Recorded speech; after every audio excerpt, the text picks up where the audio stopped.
Thank you for being brave enough to challenge this. Oh, absolutely. I love it. Okay, that we were going over last time and we kind of botched things up a little bit because you're dealing with a blonde. Well, you're dealing with an ex-blonde. So we were talking about my relationship with my dad. Okay. Now, one of the things that's so important that people don't comprehend about the FLDS polygamist men, their foundation of religion is based on the ancient Kabbalistic teachings. And if you were going to get into Joseph Smith's life, you would find out that he was Kabbalistic. Okay. The Cabal does not believe that you follow in faith. Okay. They believe that you follow by demand. Okay. In other words, it is control, and they believe in control. Now you say, well, what's so strange about that?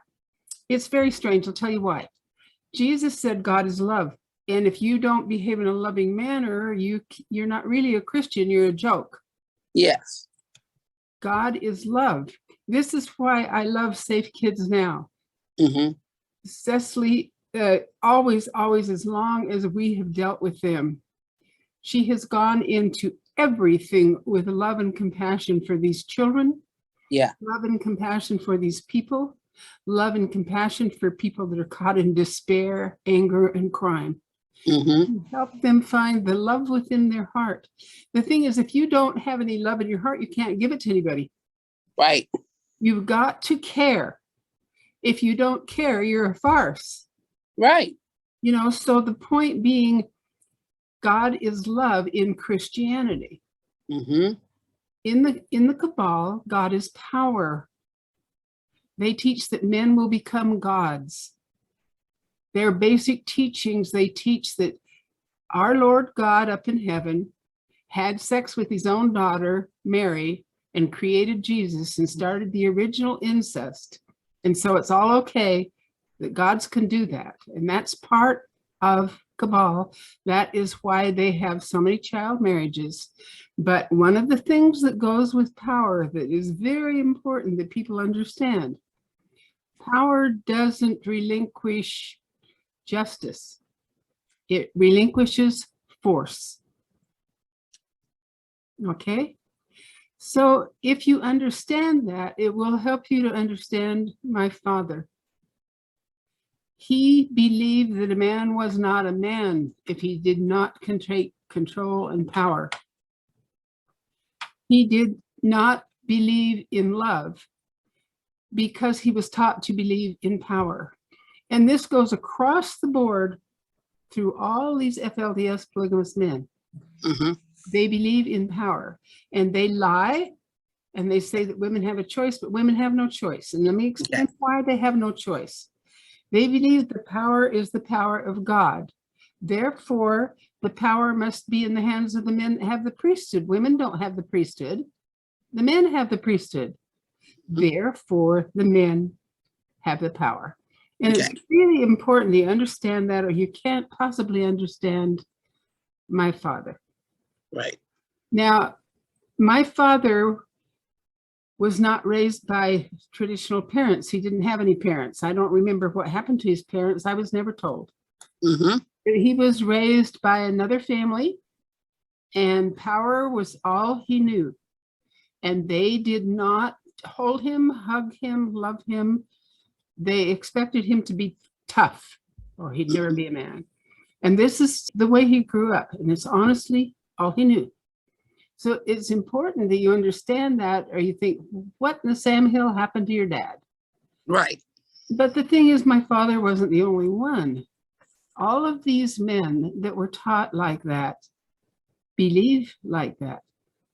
And since women do not have the priesthood, they don't have the power of God, their property, they must obey. So I'm going to tell you a little bit about my father. And this is in a letter that I wrote to him. Dear Dad, I'm going to tell you a few things that I never told you before. As a child, I sought your acceptance desperately each time I saw you. I found instead an overbearing critic who would sit and demoralize, ridicule, and accuse my mother and speak of her children, all of your children with all red blood in them, from both of your wives that had all red blood, as though they were an incurable disease. Of course, that was obvious where that left me. Mm-hmm. So I felt like I had to try to heal that incurable disease. Mm. Of course, it was obvious where that left me, but I kept wanting to believe that somehow, some way, Dad, that I could make it up to you, though none of it was ever my fault. Mm-hmm. Your marrying into the Allred family happened long before I was born, but I thought somehow, if I loved you enough, I could rise above it and you could accept me. And I soon learned that to be accepted by you had absolutely nothing to do with me or who I was, but it had only to do with how willing I was to kiss your ass. I never knew how to reach you, and you never knew me, and you never wanted to. Right. My only purpose in this life was to boost your ego. So, Dad, I even tried that. When I was 5 years old, and my little sister Irma was a little baby, Mom said that we were going to the prison to see my daddy. I tried hard to keep up with Mom when she carried the baby, and we made it out across that long field behind the prison walls. And finally, we met you there. You came to speak to Mom. You did not speak to me at all. You didn't even acknowledge that I was there. Not one word. A few years later, Mama insisted that I go spend some time at your house. She said I needed to get to know my dad. I never forgot watching Aunt Ellen, which she was his favorite wife at the time, and all of your children eating ice cream while I had none. I didn't say a word, I just accepted it. But it was obvious that you enjoyed watching me as the other children ate ice cream. Well, I was not included, not ever. During my entire life, you never held my hand. I never sat on your knee. You never said hello or goodbye to me or acknowledged my existence. Now, this applies to my childhood. Mm-hmm. Somehow, indirectly, you acknowledged my existence when you sold me into marriage, but that was later. Still, I imagined somehow I could please you. I was selling my artwork to support my children. And when you saw it, you wanted enough of my artwork to encircle your entire interior office space. I gave you all the artwork you requested, but you really didn't want my art in your house, so you gave it all away. Later, I divorced Robert.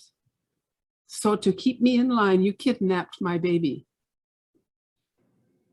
trying to force me into submission. Thank God for my older brother Roger's help. Through him, I was able to find her and to get my baby back home. Mm-hmm. I was foolish.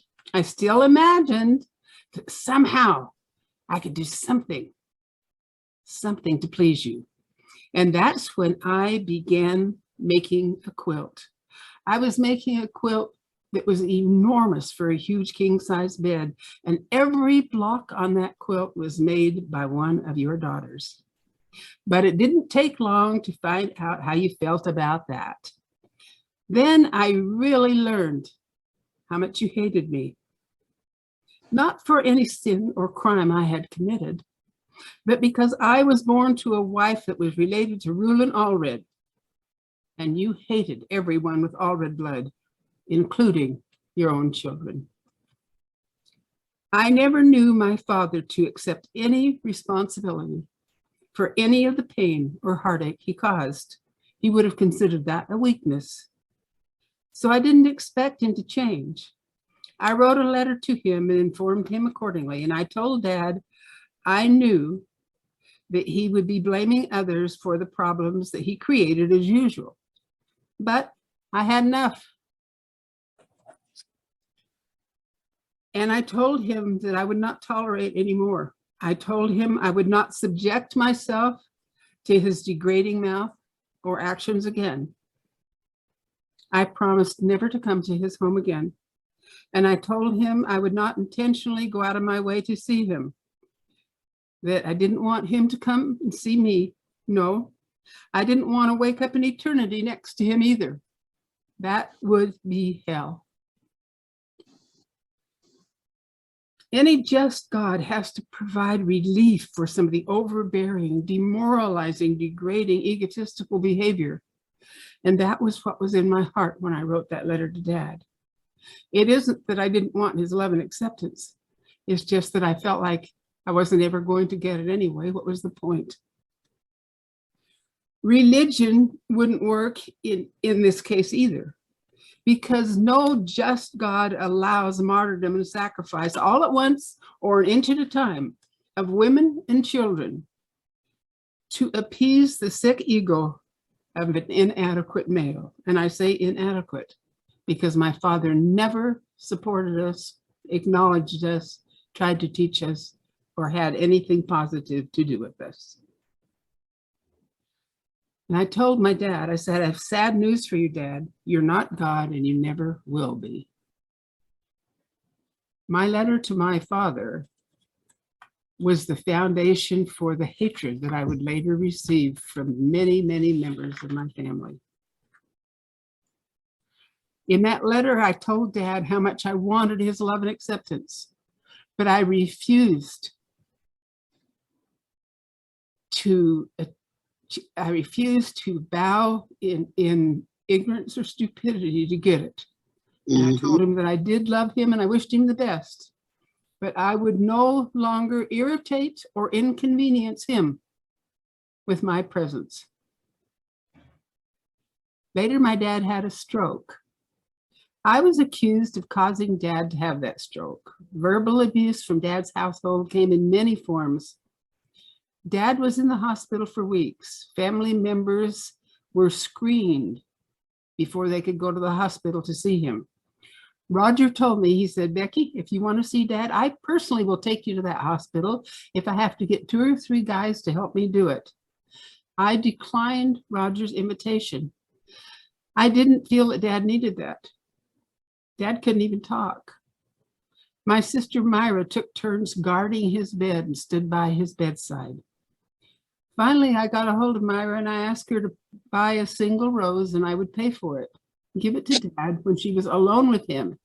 And I asked her to tell him that it was for me and that I loved him. And she said, why don't you come give it to him? And I got emotional. She says, are you afraid that your last experience with your dad will be his spitting in your face? And I said, yeah, I guess so, maybe something like that.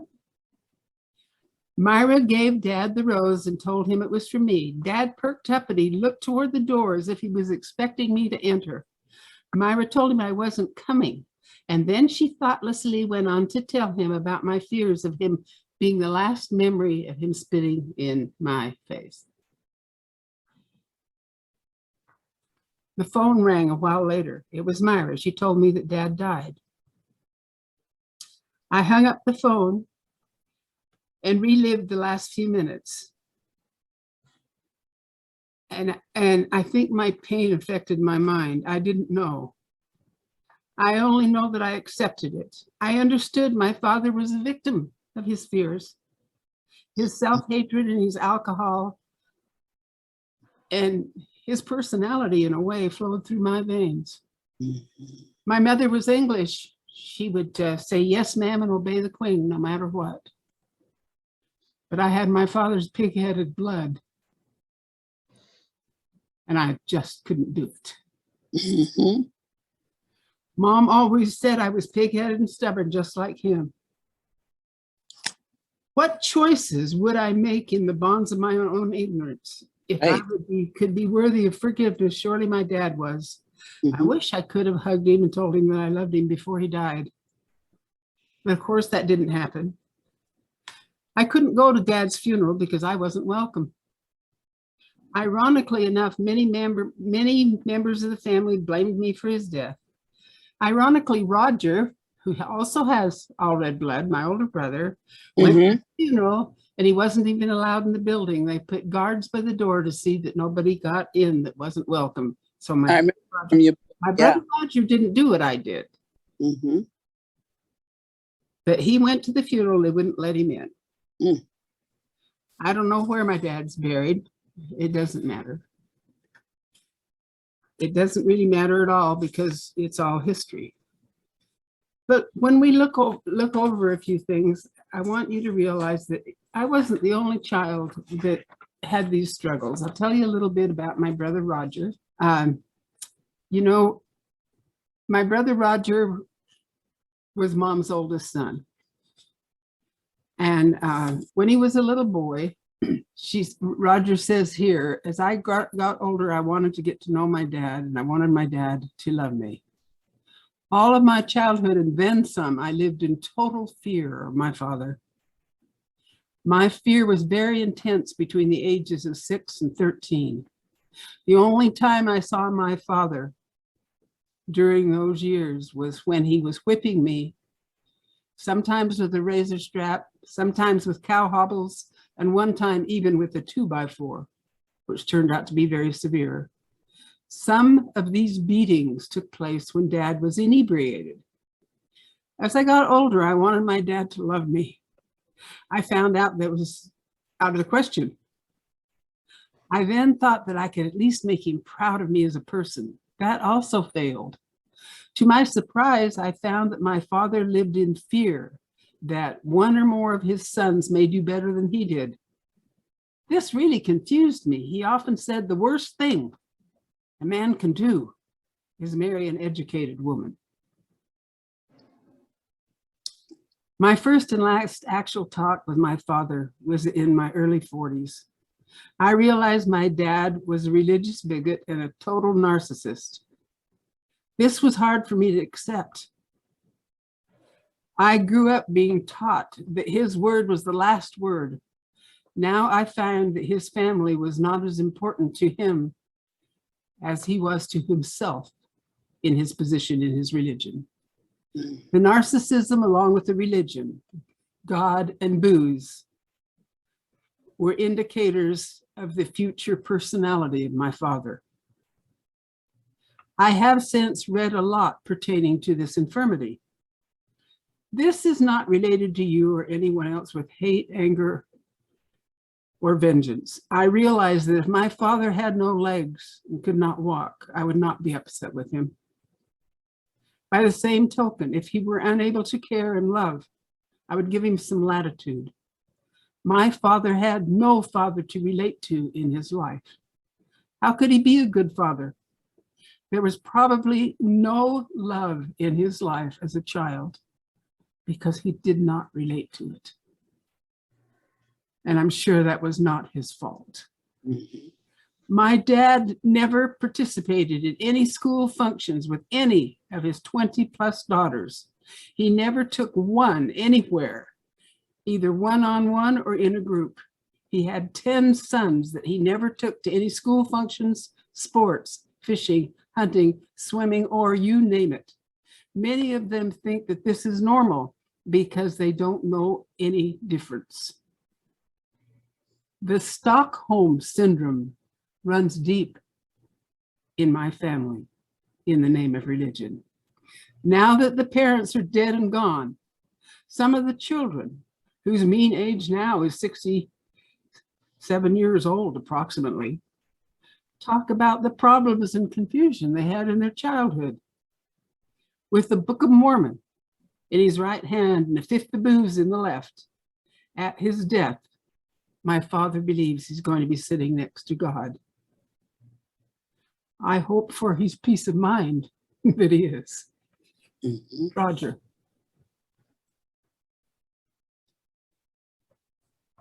My father's youngest wife, Rachel, escaped from him just before he went to prison, and she was killed in a plane crash.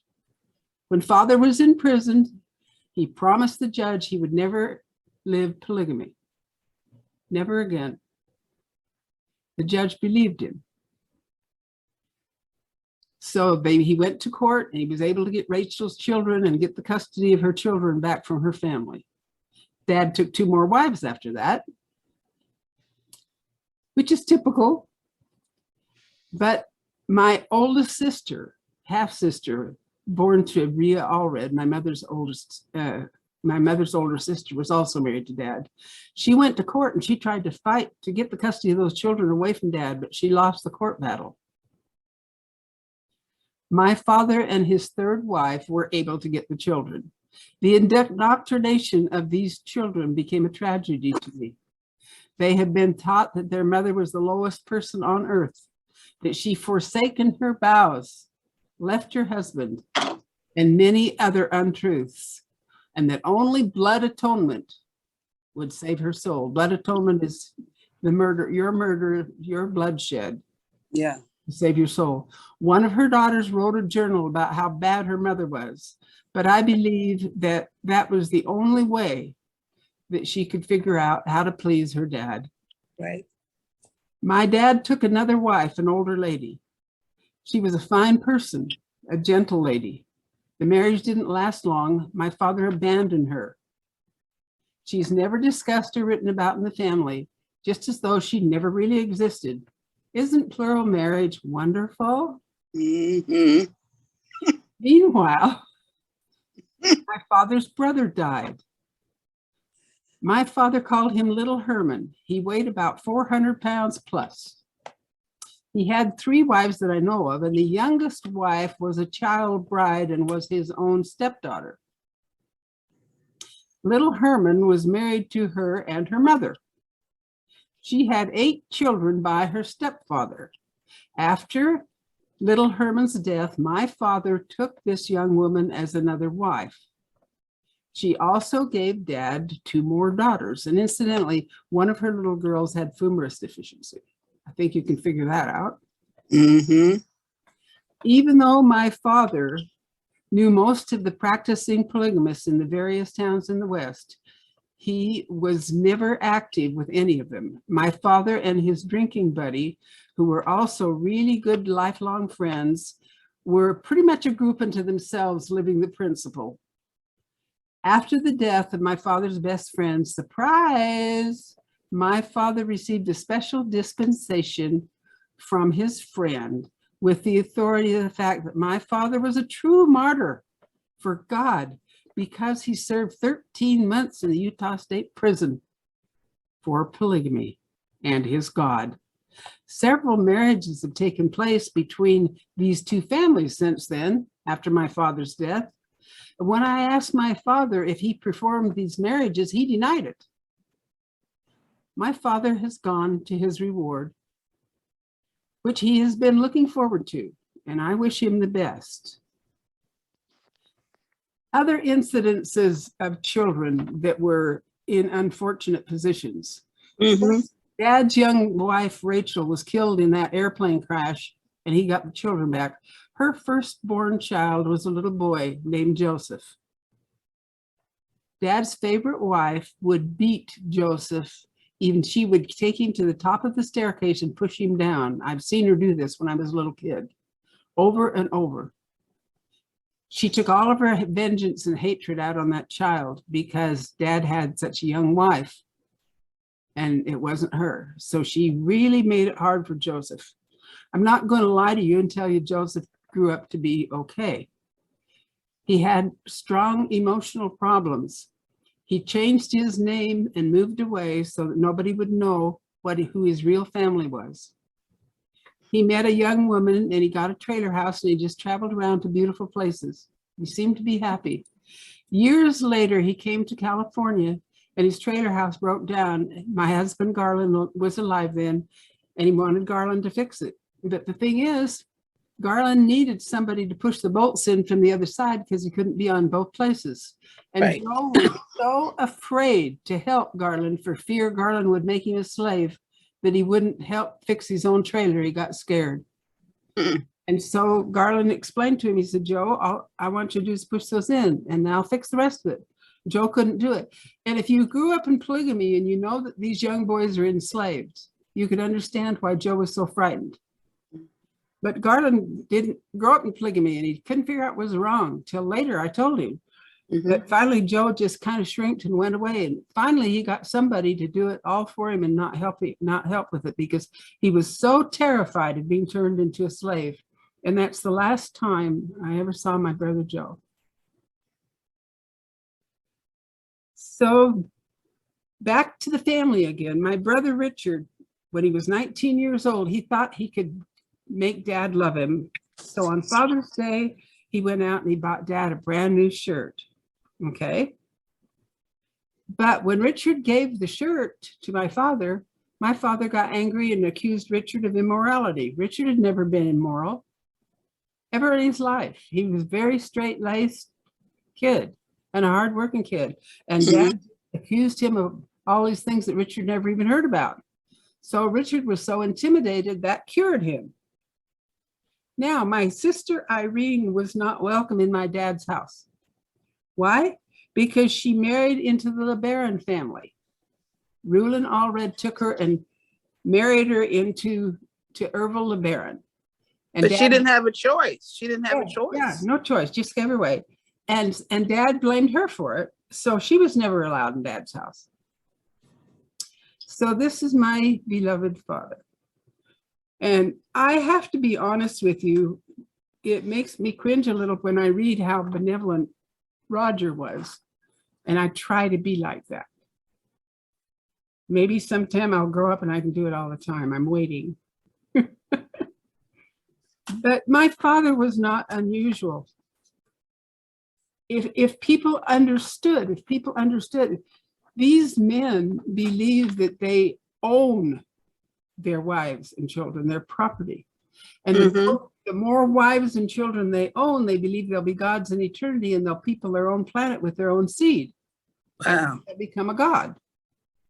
And they really believe it. But that is FLDS basic fundamentalism that originally came from Joseph Smith. That is not Christianity. When Mama said Jesus was a God of love, I thought, what? And Mom started teaching us about Jesus. It was a complete different world. It was a unbelievable different world. People say, how can this happen? Go back, get on your computer, find out how many child brides Warren Jeffs had. And if you believe those children had a choice, you're wrong. Warren Jeffs' father performed my marriage when I was a child bride. I had no choice. My father sold me for cash. And Warren Jeffs' father performed that marriage. So I comprehended everything about Warren Jeffs because that's basically where the direction my father threw me to get the money. Now, these children that Warren Jeffs married, a lot of those kids are Jessup kids. Lyman Jessup was in prison with my father. Okay. When my mother finally escaped from her brutal second marriage, then Uncle Rulon gave her to Lyman Jessup. So Lyman Jessup became my second father-in-law. Dad, or whatever you want to call him. He ended up with my mother among his wives. So kids are my stepbrothers and sisters that were married to Warren Jeffs. It's not that far out of the family. You say, why all of the brutality? You have heard of Ervil LeBaron and all the murders. Right. Ervil LeBaron was my brother-in-law's brother. Okay. So some of these people that he murdered, I personally knew. So the murders and the brutality go along with the basics of religion. Brigham Young taught, and you can get the Journal of Discourses and look up blood atonement. Brigham Young taught that people that leave the religion, the only way they can be saved is to have their blood shed, kill them. Wow. So he endorsed the murders. And fundamentalist polygamists teach what Brigham Young taught. because fundamentalist means basic formation of the religion. Yes. The bottom.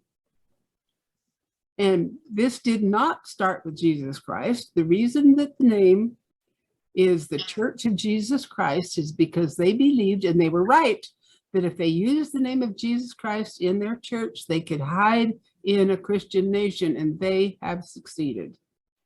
Now, people don't get it. They don't realize that you, an American, all Americans, you support polygamy. They're all on welfare. These men don't support their families. On the contrary, when the women get the welfare money, the men take it. And the women work in the fields or do whatever they can to eat. I know, because that's how I grew up. Right. In extreme poverty. Some of the Kingston kids brag about the fact that they were able to find food in garbage cans to eat. And they're not the only ones. The men take the money. And they enslave the boys to work for the church for God. So this gets real sticky. So, Mr. and Mrs. America, with the COVID virus, with the forest fires, with all of these problems we're having with severe inflation, I ask you, is polygamy really where you want to spend your tax dollars? You're doing it. And it's getting worse. And the Church of Jesus Christ of Latter-day Saints is now one of the largest churches in this nation. They recently bragged that they made so much money, they're going to build 2 new temples in China. I'm kind of excited about that. I hope they'll go to China and take their religion with them. I think that would be nice. So, so in that respect, God bless the Mormon Church. Yeah. I want to thank you for helping me educate the people. Absolutely. Because most people choose not to believe anything they don't want to hear. But all of you people that claim to be LDS, read the Journal of Discourses. I dare you. Right. I dare you.